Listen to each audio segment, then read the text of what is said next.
Mesdames et messieurs, nous sommes sur la route Kananga-Kalamba-Mbouji. Nous sommes ici venus pour savoir qu'est-ce qui se passe et qu'est-ce qui est déjà fait et qu'est-ce qui reste à faire ici depuis que le chef de l'État a lancé les travaux de cette route. Ici, il s'agit bien sûr de travaux de réhabilitation, de construction de cet axe routier qui va désengorger la route nationale numéro 1, la RN1. Nous avons l'honneur et le privilège de vous présenter cette émission exclusive sur la route Kananga-Kalamba-Mbouji. Mesdames et messieurs, nous allons recevoir ici sur cette route les chefs de mission de contrôle, mais également un des représentants de la société TOA qui exécute ces travaux. Notre premier invité, il s'agit du professeur Paul Tchoula. Il est professeur à l'UNIKIN. Lui, il est chargé de mission de contrôle des travaux de cette route. En deuxièmement, nous allons recevoir, mesdames et messieurs, l'ingénieur Didier Ngoï qui est chargé de la logistique de TOA. Bienvenue, mesdames et messieurs. Toutes les questions que vous aurez à vous poser auront de réponse au cours de ce numéro. Bienvenue.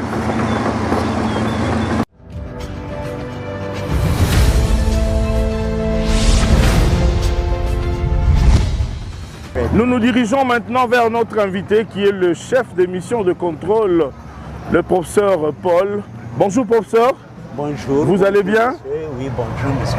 Nous sommes chez vous. Nous sommes chez vous. Oui, merci bien. Bienvenue sur le chantier de la route Kananga-Kalamba-Mbouji. Il y a beaucoup de questions qui se posaient autour de ce chantier. Alors nous nous sommes dit on devait faire le déplacement pour venir ici, avoir des précisions avec vous ici sur place. C'est le professeur Paul, il est le professeur à l'UNIKIN, chef de projet, chef de mission de contrôle. Je ne sais pas si la présentation est complète ou il y a autre chose à ajouter. Non, ça va pour le travail qu'on fait. Est-ce que d'entrée de jeu, professeur, pouvez-vous nous faire une brève aperçu sur les travaux, les projets, depuis que le chef a lancé? Qu'est-ce que vous avez déjà fait jusqu'à ce jour et qu'est-ce qui reste à faire? Merci, monsieur le journaliste. La route Kananga-Kalamba-Mbouji a une longueur totale de 250 km. Ok. Mais le projet ici concerne 225 km. Pourquoi? Parce que les 20 premiers kilomètres appartiennent à la route nationale numéro 1. Ok. Et ici, nous sommes sur la route provinciale RP numéro 709. Donc, ça veut dire qu'au lieu de 250 km ici, on a 230 km. Oui, voilà. Et nous travaillons 225. Il resterait encore 5 km à peu près entre le centre de Kalamba-Mbouji et le fleuve, et la rivière Kassai. Oui. Donc vous êtes suffisamment avancé déjà à ce jour? Oui. Nous travaillons, en fait, les travaux se font en 3 phases. Oui. Le but ultime, c'est d'asphalter. Oui. Mais on ne peut pas asphalter une route alors qu'il y a un trafic actuel qui a été coupé à cause du mauvais état de la route. Je vois que vous êtes en train de recharger. Oui, vous rechargez et puis il y a le remblayage. Oui, donc nous avons dans la première partie, c'est la partie réhabilitation de la route. Donc permettre que le trafic reprenne entre l'Angola, parce que la route en fait va à la frontière avec l'Angola, que le trafic reprenne entre l'Angola et le Kassai. Attends professeur, vous disiez que la première phase de ces travaux concerne la réhabilitation. Oui. Et la deuxième phase concerne quoi? L'asphaltage. Non, d'abord l'entretien. On devra maintenir cette route jusqu'à l'asphaltage. Oui. Ça, c'est une phase d'entretien qui va suivre. Oui. Mais déjà ici, donc si nous comprenons bien, depuis que vous avez commencé, vous ne faites que le remblayage, le rechargement. En fait, dans la partie réhabilitation, il y a aussi des composantes. La première composante, c'était ouvrir la route. Ça n'existait pas, cette route n'existait pas. Elle existait, mais elle était réduite à une très petite piste.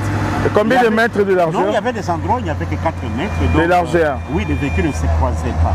Ok. Alors, première phase, ouvrir, aplanir la route pour que la route soit visible et que le véhicule puisse se croiser et que même s'il y a un véhicule qui s'ensable, les autres puissent passer. Cette phase-là, nous avons déjà fait 90 ou 90 km.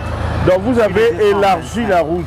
Oui. Alors sur le plan de la largeur élargie, aujourd'hui c'est à peu près combien de mètres 14 de largeur? mètres. Nous avons une plateforme de 14 mètres. Donc là ça nous donne à peu près 2 x 2. Il y a Si on prend la largeur logique, qui est sur les gabarits de route avec 3,5 mètres, 3,5 mètres, ça fait 7 ça nous mètres. fait 2 x 2. Oui, ça fait une largeur de 7 mètres. Oui. Okay. Quand Qui on peut aura prendre 2 véhicules en charge à aller et 2 autres pour le retour. Non, quand on va asphalter, oui, il y aura seulement 7 mètres. Ah ok, vous allez revenir au format de 7 mètres. Voilà, et il y aura la possibilité de 2 véhicules de se croiser. Oui. Mais maintenant, c'est une autoroute quand même. Oui, nous avons les accotements qui sont inclus. Nous avons la partie où il y aura des fossés, parce qu'on va creuser là-dedans. Donc tout ça, ça fait 14 mètres de plateforme. Et ces 14 mètres, après donc la phase d'ouverture de nettoyage, vient la phase d'assainissement. Avec des caniveaux. Pour le moment, les fossés en terre. Mais si ça nécessite des caniveaux, on mettra. Mais normalement, ce sont des fossés en terre avec des saignées. Bon, maintenant, on ne sait pas voir parce qu'il y a la monticule là. Mais derrière, là, il y a des saignées pour évacuer l'eau en brousse. Et ça, c'est l'assainissement qui fait partie de la réhabilitation. Donc, fossé, saignée, et éventuellement bassin de rétention, lutte contre l'érosion, parce qu'il y a des endroits où la route est menacée par l'érosion. Ça fait partie de la première phase. Alors, après le nettoyage, l'élargissement, etc., il y a cette phase de la route en terre, donc de rechargement. Qui précède l'asphaltage. Elle peut être suivie directement de l'asphaltage. Parce que là, on a déjà une bonne base de la route. Mais ce n'est pas encore l'asphaltage. Pourquoi? Parce que l'asphaltage demande aussi d'autres choses et ça coûte beaucoup plus cher. Alors, après cette phase de réhabilitation, il y aura alors la phase d'asphaltage. Bientôt la saison de pluie, il vous reste peu de temps. Le calendrier prévoit combien de temps pour la durée des travaux? Les contrats actuels de l'entreprise, c'est la réhabilitation. Oui, l'entreprise n'a pas encore le contrat d'asphaltage. Mais par rapport à ces contrats de réhabilitation, c'est prévu pour combien de temps? 24 mois. 24 mois. 24 mois, soit 2 ans. 2 ans. Et vous avez déjà pris combien de temps? 5-6 mois. 5-6 mois. Oui.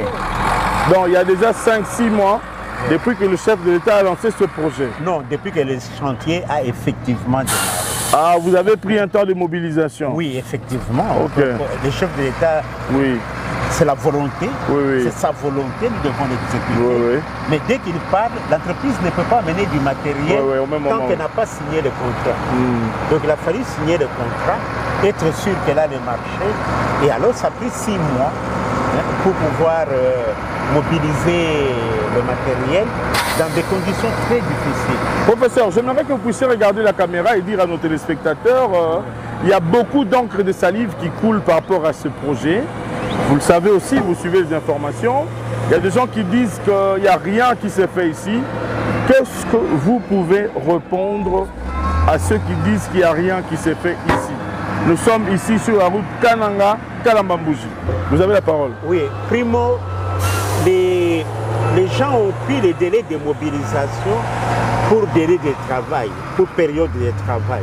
Lorsque le président de la République a inauguré, nous avions besoin d'un temps de mobilisation de matériel. Et les gens s'impatientaient. Ils trouvaient qu'on ne faisait rien alors que le président avait parlé.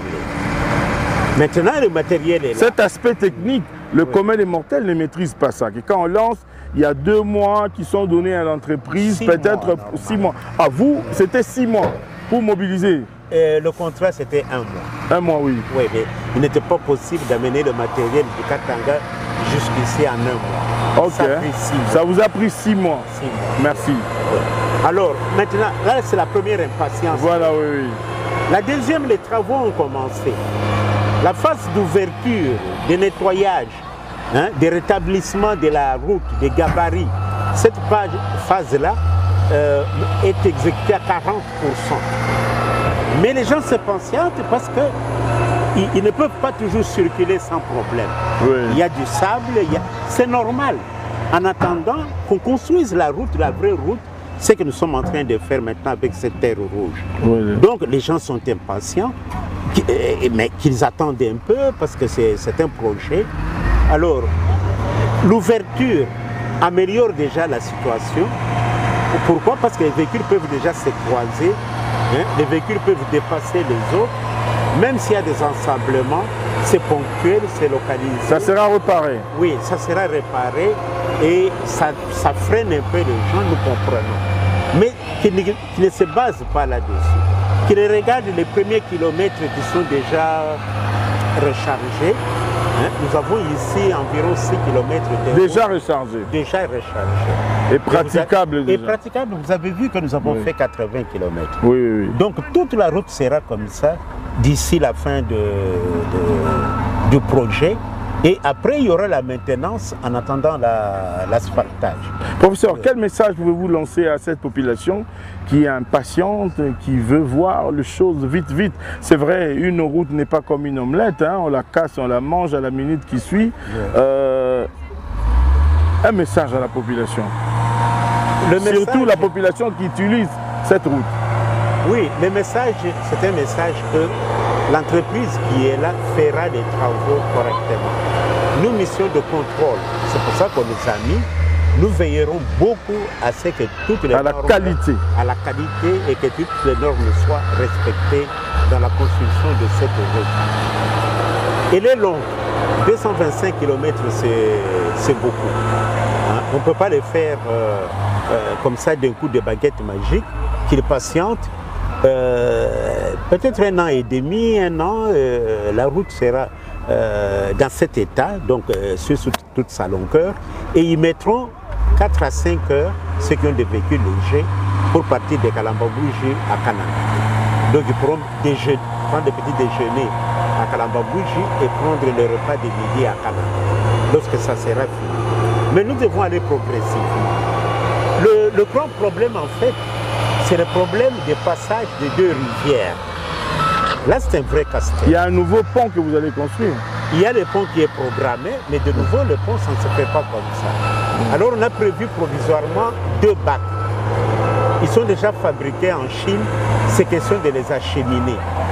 Alors, si on achemine ces bacs, les camions qui vont traverser la rivière Lueta, 75 mètres, les camions qui vont traverser la rivière Kasaï, 200 mètres, pourront passer directement avec leur charge sans rupture, sans décharger. Okay. Mais en attendant, ils devront avoir la discipline parce que les bacs flottants qui sont là pour le moment ne sont pas à mesure de prendre le tonnage. De prendre le tonnage, ils ne peuvent prendre que 20 tonnes. Okay. Donc ils devront accepter de décharger leurs camions pour ramener à moins de 20 tonnes et le reste faire transporter, aller au-delà. On ne peut pas faire autrement.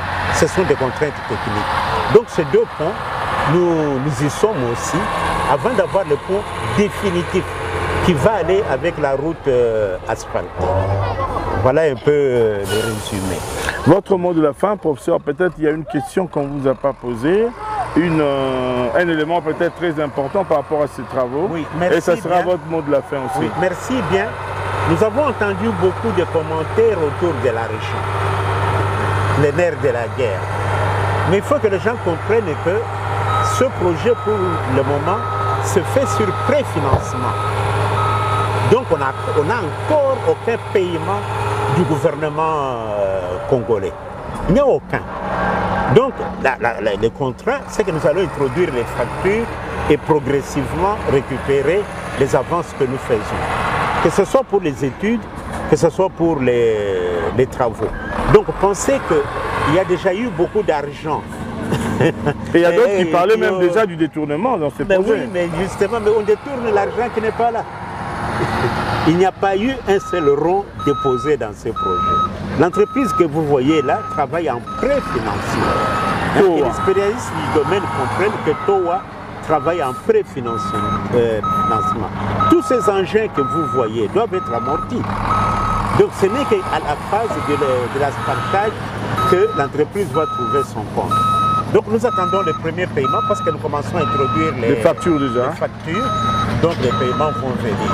Mais raconter qu'il y a eu des détournements sur cette route, c'est la manipulation. C'est vraiment la manipulation. Okay? Et au moment de la fin, nous améliorons progressivement. Les gens vont voir que progressivement, la route sera améliorée. Et c'est ça la réhabilitation. Merci beaucoup, professeur, pour cette interview. Mais j'aimerais qu'à la fin, vous puissiez vous présenter vous-même auprès de nos téléspectateurs de la RTNC qui vous ont suivi. Ok, merci bien. Moi, je suis professeur Chula Chimangapol, de la faculté polytechnique de l'Université de Kinshasa, où j'ai la charge du cours de route depuis bientôt 35 ans. Mais moi-même, je travaille dans les routes. Donc, dans les routes, avant d'être professeur, j'ai travaillé beaucoup avec la Banque mondiale et les fils des routes. Dans les routes, j'ai 44 ans de travail dans les routes. On a l'expérience des routes. Vraiment. Donc, on ne peut pas venir nous raconter des choses ici. La route avance, les travaux avancent, la patience. Et que les gens aient un peu de patience, ils verront les résultats. Merci beaucoup, prof. Mesdames et messieurs, après le premier invité, comme je vous avais dit qu'on aura deux invités, nous passons directement sans transition au deuxième invité. Lui, il est ingénieur et maître à la fois. Il est membre de cette société. Maître Didier, bonjour. Bonjour. Merci beaucoup d'accepter de répondre à nos questions. Peut-être la présentation n'est pas complète. Est-ce que vous pouvez d'entrée de jeu vous présenter auprès de nos téléspectateurs? Oui, merci beaucoup. Je m'appelle Didier Ngoy, comme vous l'avez dit vous-même. Je représente ici la société Noah Investment. La société Noah Investment, c'est celle qui est en charge de l'exécution des travaux de cette route Canada. Pour parler de mes fonctions au sein de l'entreprise, je m'occupe du département de la logistique. Voilà un peu en gros ma petite présentation. Oui, mais je vois ici les choses évoluent, le travail s'est fait. Est-ce que la collaboration entre la mission de contrôle et la société, comment ça se passe? Bon, il faut dire que entre l'entreprise et la mission de contrôle, chacune des parties fait sa part. Chacun joue son rôle. Chacun joue son rôle. La mission de contrôle, effectivement, elle est là pour avoir un œil ouvert sur l'exécution des travaux qui sont à la charge de l'entreprise. Donc, c'est-à-dire, la mission de contrôle voit si les normes sont respectées, si la qualité des travaux exécutés par l'entreprise, et si même les quantités de matériaux utilisés et tout ce qui se fait sur le chantier. Il faut dire qu'à ce niveau-là, les rapports sont parfaits, il n'y a pas de problème, on arrive à bien se compléter. Mais il y a beaucoup d'encre de salive, vous le savez, par rapport à ces projets. Il y a beaucoup de langues qui disaient qu'ici, il n'y a rien qui se faisait. En tant que chargé de la logistique de la société TOA, qui exécute ces travaux ici, vous avez un message à adresser à la population? Oui, le message que je lance, c'est d'abord de dire que les efforts de l'entreprise sont à saluer. Il faut saluer les efforts de l'entreprise. Comment? Parce que vous-même, vous êtes sur terrain. Vous voyez les engins qui travaillent, ce sont des engins de grande envergure. Donc, une entreprise comme celle-ci ne peut pas s'aventurer à mettre plus de 20 engins qui coûtent énormément de l'argent pour amuser la galerie. Donc, il y a du sérieux. Ces efforts sont à saluer. Et les travaux exécutés, les travaux que l'entreprise tend à offrir à la population, ce sont des travaux de grandes envergures. Mais seulement, la population doit prendre son mal en patience. Pourquoi? Parce que c'est vrai, lorsque la population est en difficulté, elle veut voir du jour au lendemain qu'on puisse lui offrir une route. Mais la population doit savoir qu'ici, nous sommes dans la technique et cette technique a ses principes. Cette technique ne peut pas déroger de ses principes des règles de l'art. Elle est tenue à respecter. Voilà. C'est ainsi que vous verrez, même le prof venait de le dire tout à l'heure, dans le contrat, il est prévu un délai. Dans le contrat, il est prévu tous les détails. Le temps de matérialisation, de mobilisation du matériel, le temps d'exécution selon les phases différentes telles que on venait de vous les décrire tout à l'heure. Donc la population, tout ce que je peux leur dire, c'est de prendre ce mal en patience parce que l'entreprise est au pied d'œuvre et elle est en train d'exécuter ses travaux dans le délai qui lui a été imparti selon le contrat. Parce que vous parlez du délai, est-ce que vous tenez à rassurer à nos téléspectateurs que vous allez respecter le délai des travaux? Le délai, nous devons le respecter parce que déjà au niveau où nous sommes, au stade où nous sommes, je pense que les travaux ont effectivement démarré en date du 24 février. 2023. 2023. Ok. Nous sommes aujourd'hui au mois d'août, exactement les 7. Donc si vous comptez, nous ne sommes que dans le 5 mois par rapport à notre contrat. Et si vous évaluez, nous sommes à 40% de réalisation. Alors, avec des petits calculs, simples, on peut déjà se représenter qu'au bout de 24 mois, à l'allure où nous sommes en train d'avancer, nous allons offrir une route dans les normes nécessaires à la population. Merci beaucoup, M. Didier. À moins que vous ayez autre chose à ajouter, et ça sera également votre mot de la fin.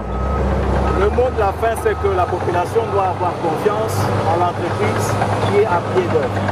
Nous sommes vraiment en train d'exécuter et nous avons une main-d'œuvre qualifiée. Nous sommes entourés par des experts, nous avons des ingénieurs, nous avons des bons opérateurs d'engins. Vous voyez le mouvement qu'il y a, l'ambiance qu'il y a sur le chantier. Donc, tout ce que je demande à la population, c'est de mettre en confiance l'entreprise parce que le gouvernement lui-même a fait confiance à l'entreprise. Comment vous, population? Parce que ne pas avoir confiance à l'entreprise, ce n'est pas avoir confiance au gouvernement qui a confié ce marché à l'entreprise. Donc, c'est juste la confiance que je demande à la population. Merci beaucoup, M. Didier, d'avoir répondu à nos questions. C'était vraiment un plaisir. On reviendra prochainement pour voir comment est-ce que ces travaux évoluent. Merci beaucoup. C'est moi qui vous remercie. Merci. À vous également, chers téléspectateurs, nous disons infiniment merci de l'attention particulière que vous nous avez accordée depuis la province du Kasaï central sur la route Kananga-Kalambambouji où nous nous retrouvons maintenant pour le compte de la radio-télévision nationale congolaise, la RTNC. Mesdames et messieurs, nous vous disons infiniment merci. Abonnez-vous massivement sur notre chaîne YouTube.